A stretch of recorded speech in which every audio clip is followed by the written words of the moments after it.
President Trump and his family spending their Thanksgiving here at Palm Beach. But the traditional presidential retreat at Camp David is one that you can't find on most maps.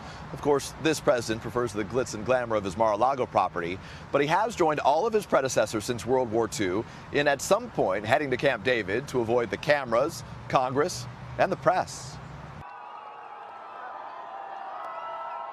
For all the perks, the plane, the pomp, and Secret Service protection, for America's most public face, it's the president's most private space, so many fall in love with. Rear Admiral Michael Georgione was Camp David's commander under Presidents Clinton and Bush. Got to be the most exclusive place anywhere in the world. Georgione takes us inside Camp David in this new book.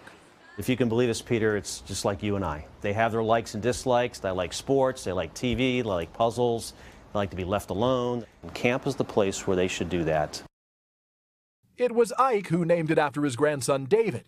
And for 75 years, this getaway in the mountains of Maryland has been a place for those in the most high-powered office to power down, saddle up, and unwind. To where else would Secret Service let President Obama get in a shootout? George Bush go sledding with the Terminator? Or at the height of the Cold War, let the Soviet leader behind the wheel with the president?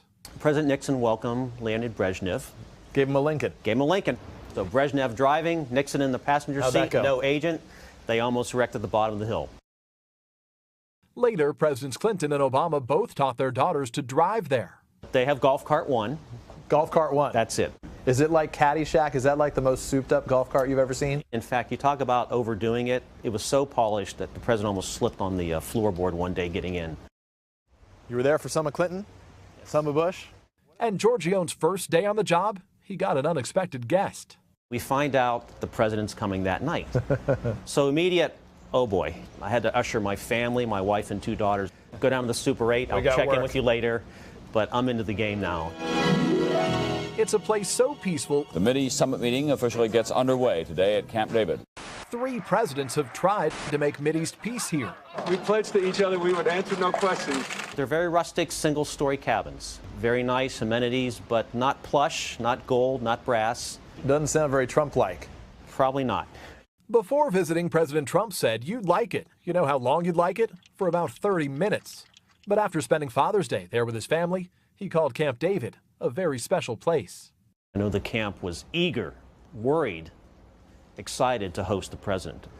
I believe he's seeing the value of getting away from it all. What would the life of a president be without a Camp David? Most presidents have said we would go stir crazy without it. It was where I got my best relief. It's their place to get away. We all need downtime. Even our president, especially our president, needs downtime. Really is a rare and cool look inside Camp David. FDR actually named it initially Shangri-La. The name changed to Camp David by President Eisenhower. Still unclear how many more memories President Trump hopes to make there. Have a great Thanksgiving. Back to you. You do the same. Thank you, Peter. And for more about the book, head to today.com/shop. Hello, Today fans. Thanks for checking out our YouTube channel. Subscribe by clicking that button down there and click on any of the videos over here to watch the latest interviews, show highlights, and digital exclusives.